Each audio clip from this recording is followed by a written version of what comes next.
அதாவது ஒரு ஆணும் பெண்ணும் இருக்கிறாங்கன்னா அவங்களுக்குள்ளார ஏற்படுற பொசசிவ்னஸ் இருக்குது பத்தியா. அவ்வளவு பொசசிவ்னஸ் இருந்தா தன்னுடைய கணவர் இறக்கும்போது கூடவே சேர்ந்து இறந்துட வேண்டியதானே. தன்னுடைய கணவர் மேல அவ்வளவு பொசசிவ்னஸ் இருந்தா தன்னுடைய கணவர் இறக்கும்போது தன்னுடைய கணவர் கூடவே சேர்ந்து இறந்துட வேண்டியதானே. சரி, அவ்வளவு பொசசிவ்னஸ் உன்னுடைய மனைவி மேல இருந்தா உன்னோட மனைவி இறக்கும்போது கூடவே சேர்ந்து நீயும் செத்துற வேண்டியதானே. அது ஏன் முடிய மாட்டேங்குது?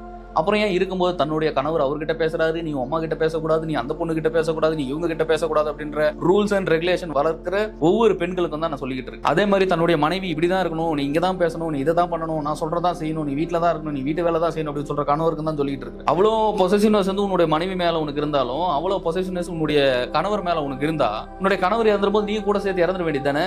அப்போ தன்னுடைய கணவர் இறந்துட்டாரு அப்படின்ட்டு அவ்வளோ பொசசிவ்னஸ் உனக்கு தான் அவ்வளோ லவ் இருக்கேமா உன் கணவர் மேல கூட சேர்த்து இறந்துட வேண்டியது தானே. முடியாது, ஏதோ ஒண்ணு தடுக்குது. அப்போ இறந்துரும் போது நீ கூட சேர்ந்து இறந்துட மாட்ட, ஆனா இருக்கும்போது சாவடிச்சு இருப்பியா ஒவ்வொரு செகண்டும் எதிரில் இருக்கிற ஆன்மாவை. உனக்கான சுதந்திரம் வேணும்ட்டு தான் நீ எதிரில் இருக்கிறவங்க அவ்வளவு ரூல்ஸ் அண்ட் ரெகுலேஷன்ஸ் போடுற, தன்னுடைய கண்ட்ரோல்ல வச்சுக்கணும்ட்டு.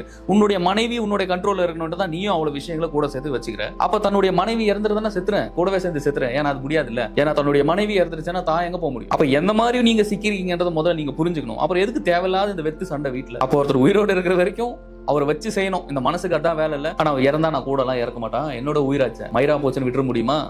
அப்ப அந்த அளவுக்கு ஒருத்தருக்கும் உயிர் பயம் இருக்கு அப்படின்னும் போது அப்ப இந்த பொசசிவ்னஸ் ஒருத்தருக்கு ஏற்படும் போது அந்த பொசசிவ்னஸ் ஏற்படுறதுனால உனக்கு எவ்வளவு பெரிய பிரச்சனை, உனக்கு எவ்வளவு பெரிய பாதகம் இருக்கு அப்படின்றது உன்னால புரிஞ்சுக்க முடியுதா? நான் என்ன சொல்ல வரேனாச்சும் உங்களுக்கு புரியுதா? அந்த கான்செப்ட் புரியுதா? அது பற்றும் கிடையாது.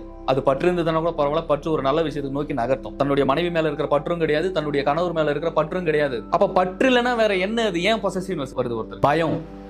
என்ன பயம்? தன்னை விட்டு இவங்க போயிடுவாங்களோ அப்படின்ற ஒரு பயம், தன்னை விட்டு தன்னுடைய மனைவி போயிருமோங்கிற பயம், தன்னை விட்டு தன்னுடைய கணவர் போயிடுவாரோ அப்படிங்கிற பயம். அப்ப வரும்போது எப்படி வந்த?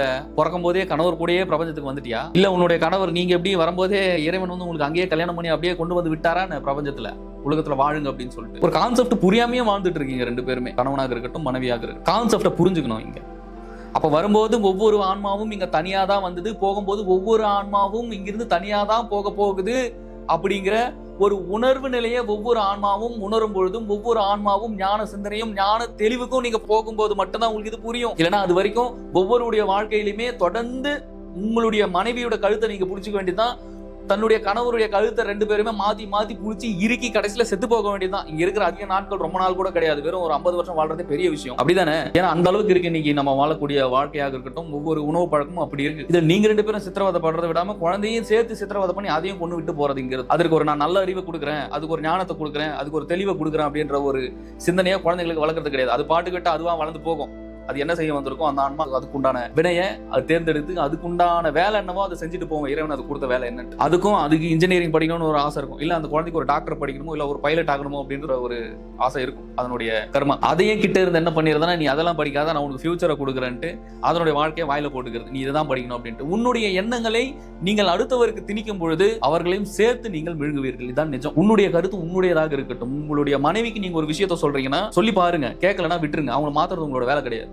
உங்களுடைய கணவருக்கு நீங்க ஒரு வார்த்தையை சொல்றீங்கன்னா, ஒரு விஷயத்த சொல்றீங்கன்னா, கேட்கறாரா பாருங்க, கேட்கலையா விட்டுட்டு வேலையா பாரு, முடிஞ்சு, அவ்வளவுதான்.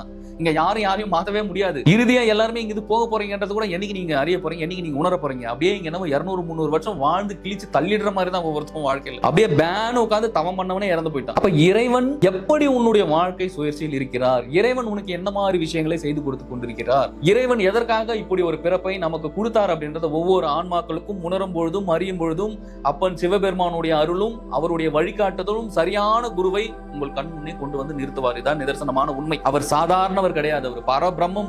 உங்களுக்கு கண்ணுக்கு புலப்பட மாட்டாரு, அக கண்ணுக்கு தான் புலப்படுவார். ஆனா அவர் உங்களை நொடிக்கு நொடி கணத்துக்கு கணம் பார்த்துக்கிட்டே இருக்காரு. உங்களுடைய வாழ்க்கையை நீங்க பெருசாக்கிக்கிறத விட்டுட்டு உங்களுடைய மனம் எந்த மாதிரியான விஷயங்கள் எல்லாம் போய் சிக்கி இருக்குதோ அதுல இருந்து விடுபட்டு ஒரு யோக பயிற்சி எடுத்து அதுல இருந்து மாட்டிக்கிட்டு இருக்க பற்றில இருக்கிற தன்னுடைய மனசை மேம்படுத்தி கொண்டு வரணும். அதுதான் நீங்க பிறப்பினுடைய ஒரு உயர் நோக்கமே. ஏற்கனவே கர்மாவுடைய பலனுக்காக தான் இங்க பிறப்பெடுத்திருக்கும் அப்படின்றத ஒவ்வொருத்தரும் அறிய மாட்டேங்கிறீங்க. இந்த வாழ்க்கையில கணவன் மனைவிக்குள்ள இன்பம் இருக்கணும், தன்னுடைய குழந்தைகள் கிட்ட இன்பம் இருக்கணும் அப்படின்னா முதல்ல ஒவ்வொருத்தருமே தன்னுடைய மனசை சரி பண்ணிக்கிற வழியை பார்க்கணும். தன்னுடைய மனசை தன்னுடைய கட்டுப்போட்டுல வச்சுக்கணும். அடுத்தவங்களை குறை பேசுறதை நிறுத்திட்டு முதல்ல தன்னுடைய குறைய சரி செஞ்சுக்கணும்.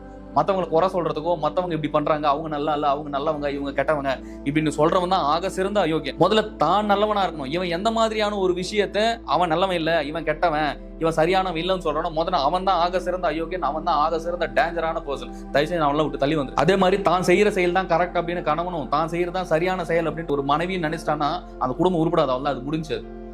ஏன் சொல்றேன்னா தன்னுடைய குறைகளை ஒவ்வொருவருமே சரி செஞ்சுக்கணும். தன்னுடைய எண்ணங்களுக்கு ஏற்ற மாதிரி தான் தன்னுடைய வாழ்க்கை எதிரில் பிரதிபலிக்கும். அந்த பிரதிபலிப்புக்கு ஏற்ற மாதிரி தான் வாழ்க்கையோட நகர்வும் ஒரு நகருதலையே இறைவன் கொடுப்பார். உன்னுடைய எண்ணங்களையும் உன்னுடைய மனசையும் நீ சரி செஞ்சுக்காம எதிரில் இருக்கிற உன்னுடைய கணவன் மாறிடணும், நான் மாறிடணும், என்னோட சுத்தி இருக்கிற சூழ்நிலைகள் மாறிடணும், வாழ்க்கை மாறணும்னா எங்கிருந்தே மாறும்? நல்ல எண்ணங்கள் ஒரு மனுஷனுக்கு உற்பத்தி ஆகலைன்னா டைரக்டா அவன் நேர்மறை எண்ணங்கள்ல, அதாவது எதிர்மறை எண்ணங்கள்ல அவன் சிக்கியிருக்கான்னு அர்த்தம். கம்ப்ளீட்டா நீ நெகட்டிவா இருக்கிற தாட்ஸ்ல நீ லாக் ஆயிட்ட, உனக்கு வரக்கூடிய ஃப்ரீக்வன்சி எல்லாமே நெகட்டிவா தான் இருக்கும். நீ தனிமையில இருந்து பாரு, எப்பவுமே உன்னோட சிந்தனை உன்னோட கணவனை பத்தி தான் இருக்கும். என் கணவன் என்ன பண்ணிட்டு இருப்பாரோ, என் கணவன் யார்கிட்ட பேசிக்கிட்டு இருப்பாரோ, இல்ல வேற எதனா பொண்ணு கூட பேசிக்கிட்டு இருப்பாரோ, இப்படின்ற சிந்தனை தான் இருக்கும். கம்ப்ளீட்டா நீ அங்க நெகட்டிவ்ல மாட்டிக்கிட்டு, தன்னுடைய மனைவி வேற யார்கிட்ட பேசிக்கிட்டு இருப்பாங்களோ, மனைவி வேற எதனா ஒரு ஆண் கூட உறவுல இருப்பாரோ, இப்படின்ற ஒரு கேவலமான ஒரு எதிர்மறையான ஒரு எண்ணங்களை உங்களுடைய மனம் இழுத்து கொண்டிருக்கிறது. ஒவ்வொரு கணமும் ஒவ்வொரு நொடியும் அது போட்டுக்கிட்டே இருக்கு. இதுதான் பொசசிவ்னஸ். இந்த பொசசிவ்னஸ் வர்றதுக்கு காரணமே தான். தன்னை விட்டு இவன் போயிடுவான், தன்னை விட்டு இவன் வேற யார்கிட்டயாச்சும் போயிடுவான், இந்த தன்னை விட்டு தன்னுடைய மனைவி எங்கேயாச்சும் போயிடும் அப்படின்றத இந்த கீழ்த்தரமான எண்ண அலைகளுக்குள்ளார நீங்க மாட்டிக்கிட்டு இருக்கிறதா உங்களுடைய வாழ்க்கையில மிகப்பெரிய பிரச்சனையா இருக்கு. ஒரு யோகம் பண்றது இல்லை, இதுல இருந்து வெளியே வர்றதுக்கு ஒரு தியானம் பண்றது இல்லை. தன்னுடைய எண்ணங்களை சரி செய்யாமல் எதிரில் இருப்பவர் சரியாக மாட்டார்.